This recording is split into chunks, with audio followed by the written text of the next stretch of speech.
Coming up next on Arizona Horizons Journalists Roundtable, the U.S. Supreme Court unanimously rules against the town of Gilbert's sign ordinance, but no ruling from the High Court as yet concerning Arizona's congressional redistricting process. The Journalists Roundtable is next on Arizona Horizon. Arizona Horizon is made possible by contributions from the Friends of Eight, members of your Arizona PBS station. Thank you.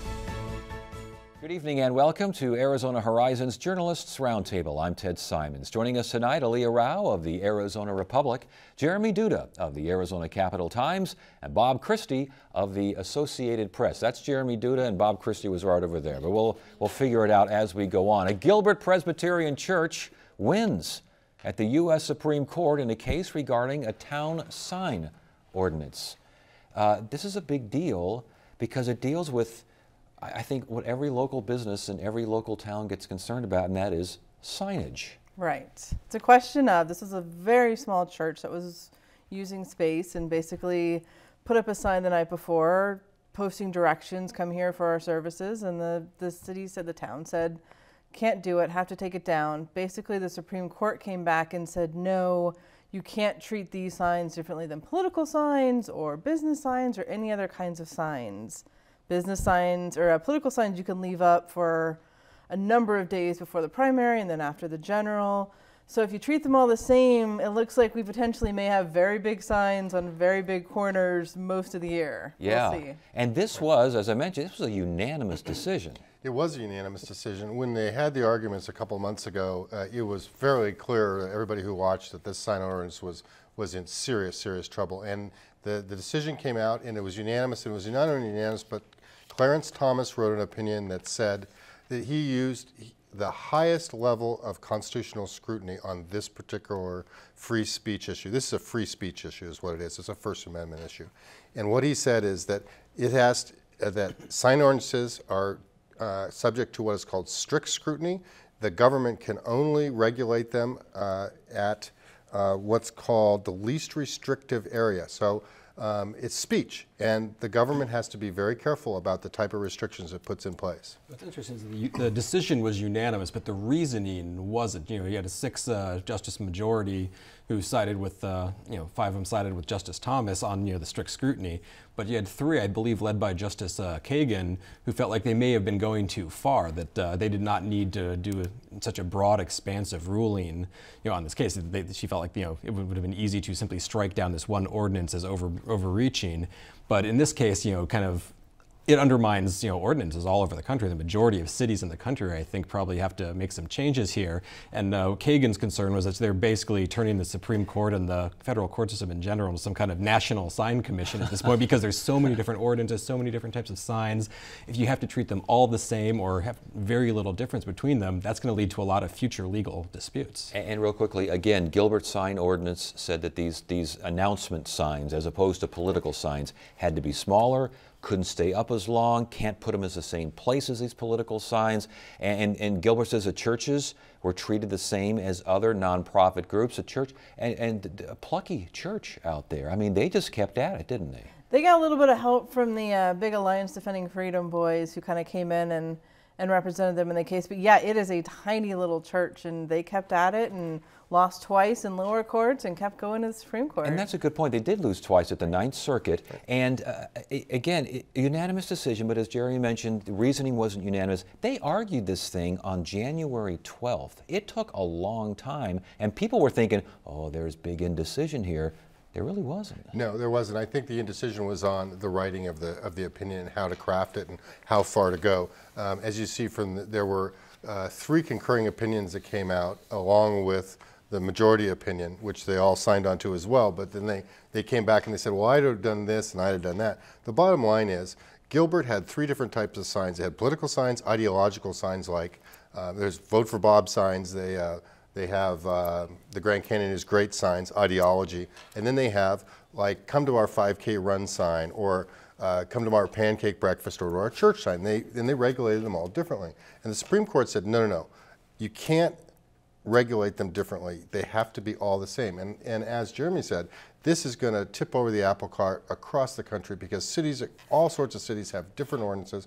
They're going to have to start looking at them and saying, okay, are we treating everybody equally? Are there different time frames? Are businesses treated differently than churches or anyone else? Not only, because I know in Tempe, they have a very strict sign code. There are all sorts of ordinances in Tempe. I mean, do they survive? It's hard to say. If anyone could challenge any ordinance, and at this point, I think anyone who has any dispute with any sort of ordinance is going to be able to come out. Even political candidates whose signs are completely ubiquitous, like in Gilbert, for example, they couldn't leave their, there's a time limit on how long they could leave their signs up, whereas ideological signs, as Bob mentioned, they could stay up indefinitely. So, we've all seen these candidates who, months after the election, they haven't gotten around to taking their signs, they get fined by the city. Maybe they're going to say, well, hey, why do I have to go take that down if, this group can leave it up for years? On the other hand, maybe we'll see fewer signs or for a fewer period. I mean, maybe the city ordinance says, I don't care who, I don't care if you're voting for what you're doing, I don't want it up here longer than 90 days. Yep. Well, except there is a state law that says you must allow political signs. So, and during any election period. So, as we know, cities have different election periods, different times than state elections. So, probably 8 or 9 months of the year, there's an election going on within that time frame. And what the Supreme Court says is that you can't distinguish, you can't make a content decision. You can't say that one content is better than another or worse than another. Yeah. And they also said that you can only regulate essentially for beautification purposes or for, it just gets really down the weeds of what's good and what's bad here. All right. Plus the politicians who put up the signs are the same ones who make the ordinances. So I wouldn't expect them to regulate themselves too harshly here. Yeah, but that means there are going to be signs all over the place. The puppies are cute. It's going to be all signs all over. All right, that was a Supreme Court decision. We are still waiting regarding congressional redistricting and whether or not that is going to pass Supreme Court muster. Talk to us about this case. We are. I think that is the big political question here in Arizona is what happens to redistricting. Basically, the redistricting federal laws say the legislature should have some kind of a role in redistricting. We have a redistricting commission. The legislature appoints the members to it, but has no control over the final maps. There's an argument over what does legislature mean? We like to argue over words. Right. What does legislature mean? Should the legislature get a final say in those maps? And that's what we're waiting for the Supreme Court to decide. Does the legislature get to decide Arizona's congressional maps, which then throws all of our congressional districts into complete disarray? And it's interesting because, as Aaliyah mentioned, I mean, it's who gets to draw the maps. Now, the Constitution, Article 1, Section 4, says legislatures should do this. However, we've got, the initiative process, and the people have spoken, and they said the commission gets to do this. That's right. Now, the legislature in the West, we've kind of evolved. In Western states, California, Arizona, several others, the legislature is a little L. It's the people. We can pass laws ourselves. The people collectively can bring a measure to the voters, and they can pass laws. They can pass constitutional amendments. They can strike down laws.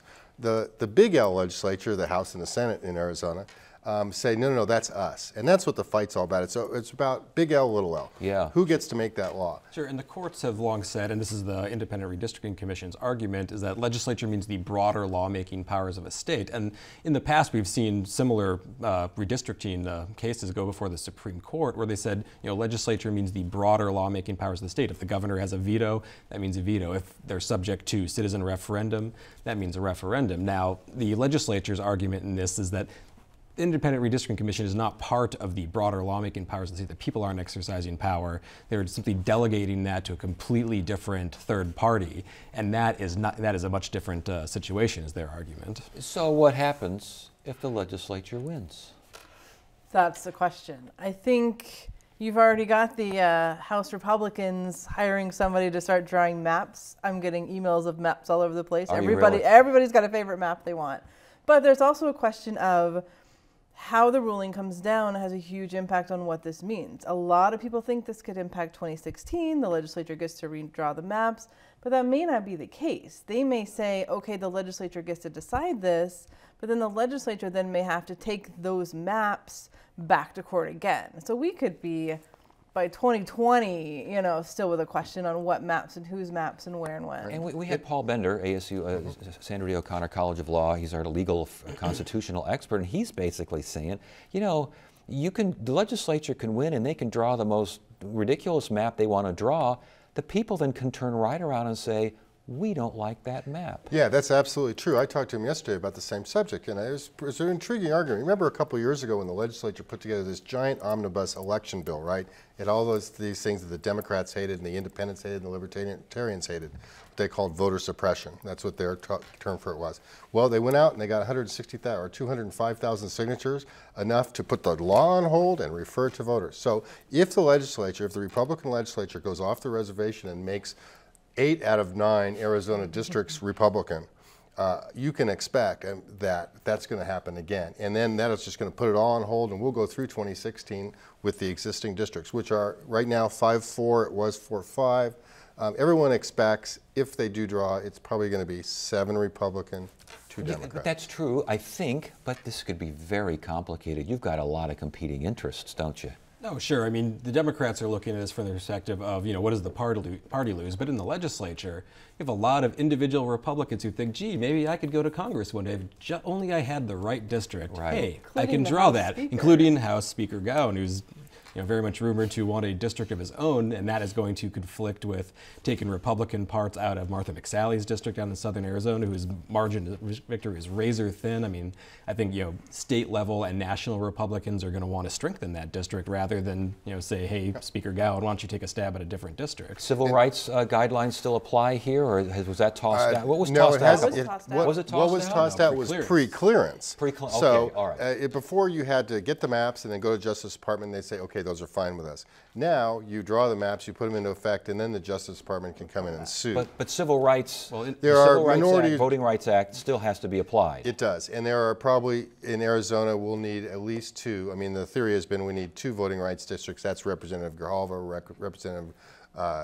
Gallego right now. So I think there's no question that the Democrats are going to throw everything they can at these maps. Voting Rights Act-based lawsuits, citizen referendum, but the pre-clearance is a big deal because under that there's some very stringent requirements. Department of Justice had to vet this and give it approval before it went into effect. Now someone else has to bring suit, and if they don't have a case, that's it's not going to go anywhere. And I think Grijalva and Gallego, I mean, these are the 2 safest districts in the state. They're Republican lawmakers, they know that's going to be the quickest way to get these maps tossed out is to screw around with those districts. And so if they don't, then there's really no Voting Rights Act basis. Right. In fact, they could pack them with even more Democrats because, like I said, right now there's 5 Republican districts. Well, there's 4 solidly Republican districts, 2 solidly Democratic districts, and 3 that have could go either way. Well, they're going to want to take some Republicans out of Gosar's district and out of Schweikert's district and probably put them in Sinema's district so that maybe she's vulnerable. They want to beef up McSally down south. I mean, I think there's one, when we were talking about the referendum, I think there's one kind of interesting legal issue here is where if they collect those signatures to put those maps on the ballot in 2016, they're on hold, they can't be used. But there's an open question there of what maps do you use then? You have the Supreme Court saying the ones we have now were drawn unconstitutionally. The ones that get drawn by the legislature can't go into effect. Do you use the old? That's going to be another court fight. Do you use the pre-existing maps? Does a panel of judges draw them like they did in 1992 I was going with to our say, districts? I think the judge would It's a have to whole do other it, wouldn't fight. they? Yeah. I think it's back to the question of how does the Supreme Court ruling look? I mean, again, does it say the legislature has to do this but leaves the maps themselves alone, so that would require another lawsuit, or does it throw out the maps as part of that opinion? I think it just depends how the Supreme Court words it. Yeah. And there has been a bill introduced in Congress that would put any Supreme Court decision on hold until the next census. It probably won't go anywhere, but it was introduced by California Republicans who are going to lose a lot of Republican seats because they also have a similar redistricting commission. Now, this decision could very likely happen Monday. We're certainly expecting, that seems to be the general consensus. We're also awaiting the decision on King Burwell. That's the Obamacare case. This affects Arizona as well, does it not? It does. We have about 165,000 people currently getting assistance, basically federal assistance, federal tax assistance to have insurance, pay for insurance. So this would say that States have to have their own exchanges. Arizona doesn't have an exchange. We use a federal exchange. In Arizona, the legislature has passed legislation saying we will not do a state exchange. So basically, this 165,000 people who use the federal exchange are kind of out of luck. They don't get any more help from the federal government. They would either have to buy their own insurance or we would add them to our uninsured population. Again, because Arizona uses the federal exchange, doesn't have a state exchange. If you knock out the federal, and as Aaliyah meant, we're not going to get a state exchange because the law says we're not going to have a state exchange. Unless the governor changes his mind. Remember, he would have to call, I mean, there are ways potentially around this. First off, Congress, the Republicans of Congress may go, we can't have 28 states worth of people, 5.5 million people suddenly drop onto the rolls again. It's unlikely, but there may be a fix there. There may be, maybe the Governor Ducey hears from the hospital community who's going to have all this uncompensated care dumped on them and comes up with a way to twist the arms of the legislature. Not likely, but I think if the subsidies get overturned, we're going to lose a lot of folks off the federal health exchange. Sure, and I think there's a lot of proposals that are kind of starting to float around in Congress. On the national level, you're starting to hear some concern from Republicans who staunchly oppose Obamacare. Kind of concerns about what happens if they win, because as much as they hit Obamacare, who wants to be pegged with dumping costing millions of people their health insurance going into a presidential election year? Now, I think one thing you might see, and one thing that a lot of Republicans are advocating for, is keep subsidies in some form, but with a lot of changes. Currently they can only be used for Affordable Care Act approved plans, will be used during the open enrollment periods. I think you're going to see some proposals to change that so people have a lot more flexibility. They can do whatever they want with them, and maybe that they would be available to people in states that don't have state-run exchanges. But would Obama sign that and give the Republicans a win? If he vetoes it, then he can say, look, they're the ones who threw all these people out into the street without insurance. I mean, there's a lot of political ramifications that go into those decisions. Okay, we'll keep an eye on that one as well. Who is Aruna Murthy? I know who Aruna Murthy. We've had her on the show before. She used to parse the numbers for us every once in a while. She was fired after a series of sobering jobs reports. Were those chief economists for the state? Mm-hmm. Were those jobs reports, which, I mean, what are you supposed to say? I don't know what you're supposed to say to put a rosy picture on this. Was that the reason she was fired? I think we're still all trying to figure that out. There seems to be a lot of conversation going on about what happened and why. There were some negative job reports. She would do monthly media events and kind of answer questions, provide some analysis with the numbers that they are required by federal law to give to the public every month. But then there's also some conversation. She has said that she was asked to do some state work. She's paid with federal funds, so she's been asked to do some state work. We've got some documents saying there was some pretty serious conflicts between her and another employee. It's hard to tell exactly where that's coming from. It doesn't look good, though, when the administration fires the messenger, does it? No, it sure doesn't. Politically, it's horrible. She, at the last couple of events where she did her monthly jobs report, a couple months ago, she pointed out that, we have the jobless rate is going down, but the jobs that we're creating are $10 and $12 an hour jobs. They're not the ones that are going to lift our economy up. And then the next time around, she said, I'm really worried because, although the bottom line number has gone down, look, there was only 300 or 400 private jobs created in the whole state last month. And those are bad headlines. Those are just bad headlines. So when she is suddenly gone, one immediately thinks something's up here. Sure, and I think what probably looked worse, at least initially, was it looked like these briefings were going to be gone along with Ms. Murthy. And those are, they have to put out this report every month. They're paid by federal funds. They're required by federal law to put that out if they're taking that money. But they don't necessarily have to give these briefings. And that, as Bob mentioned, gives you the why and maybe some details on, hey, the numbers look like this, but it's not really that good for this reason or that reason. And very quickly, within a day or so, the Department of Administration under the Ducey administration said, hey, we're going to keep doing this. Governor Ducey's office said, hey, this is important. We're going to keep going. We're not canceling anything. Right. False alarm here. Well, yeah, it wasn't so much the question of canceling the meetings, it was the idea that the person who was holding the meetings was let go because she was telling the truth. Well, of course, that's the bottom line that we'll never be able to dig down and find out about. That's your gut feeling when you see something like that. Oh, this woman's been talking about bad things that reflect poorly on the governor, and suddenly she's fired. The governor's office says absolutely not. First off, the governor's office says absolutely we had nothing to do with it. We were completely surprised by her firing as anyone else. So it was the ADOA, and why did they do it over there? Now, the director of the ADOA is a former Ducey employee back as Treasury Department when he was treasurer, and Coldstone days. So they have a long history. So was he trying to protect his old boss? Who knows? We'll probably never find out. But reporters are suspicious. And you guys over the Republic, you've been following this pretty closely, getting more and more information on the fact that she wasn't necessarily getting. But people don't get along in state agencies all the time. I don't know whether that means a fireable offense. I mean, it's hard to say, and this was, I mean, it didn't seem like, based on the documents that we got, that there was anything that she did as opposed to this other employee whose name we don't have, but it almost seemed like she was treated very badly by this other employee as much as anything else. So, you know, it's hard to say. I will say we did have a briefing this week with the new guy who is not an economist, and from what he read the numbers, but he provided very little context, very little analysis. He promised to do better next month. I don't know if it was just because he had 2 days notice, but I think that's something we're going to be watching very closely. Well, it's going to be something he's going to be watching he's got to watch what he says, apparently. Could be. After watching what happened to the last person, maybe you want to paint a slightly rosier picture, as along with the governor, who of course is very much trying to paint a rosy picture of Arizona open for business and moving at the speed of business. Yeah, okay. Arizona's abortion law, the state has agreed to delay enforcement on this business of medical providers having to tell patients that reverse abortion, medical abortions, can be possible. Agreed to delay? That's kind of odd, isn't it? Well, the law goes into effect on July 3rd. A couple weeks ago, Planned Parenthood and some abortion providers sued in federal court and said this is a First Amendment violation. Judge, have a hearing before the thing goes into effect and put a temporary injunction into place. The state and the Planned Parenthood folks have been going back and forth to providers, and they said, listen, this is going to take us 3 days of testimony. It's a complex issue. We'll agree to put this provision on hold until we can prepare for this 3-day hearing, which is now set for October.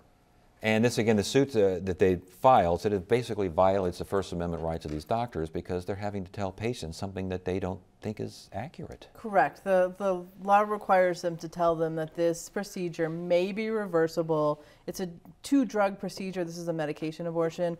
If you take the first one and don't take the second one, but instead get mega doses of progesterone, they say that can potentially allow for the pregnancy to continue successfully.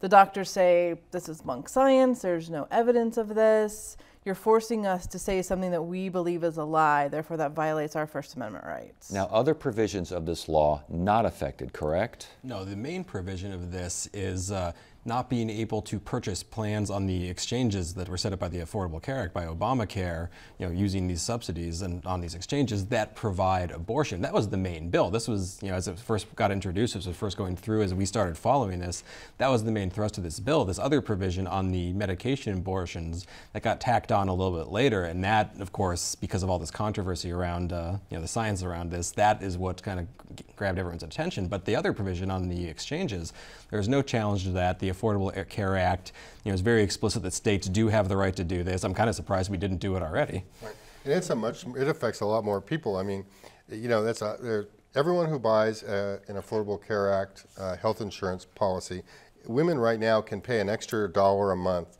to cover women's health issues, to cover the abortions as an option. The legislature and the governor wanted that banned, and that, as the bill went through the legislature, it was getting a lot of pressure, and then all of a sudden this provision got tacked on, and it took all the news away from that.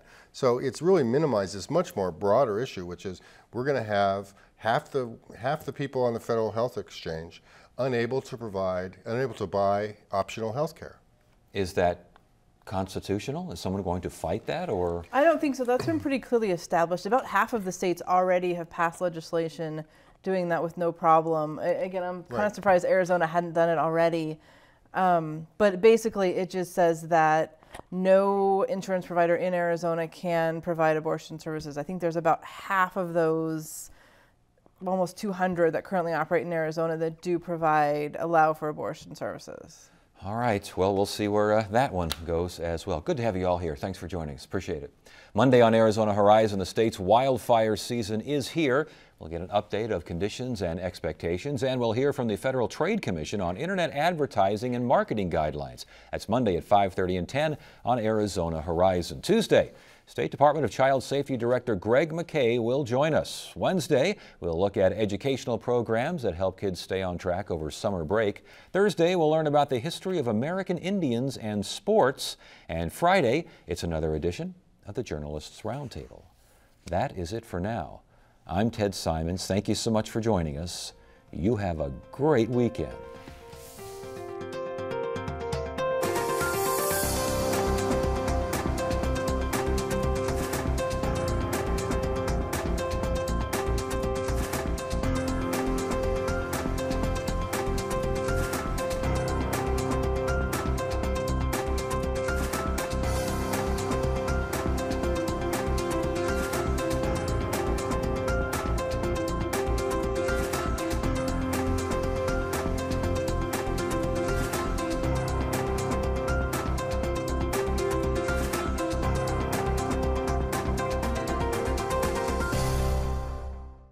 Arizona Horizon is made possible by contributions from the Friends of 8, members of your Arizona PBS station. Thank you.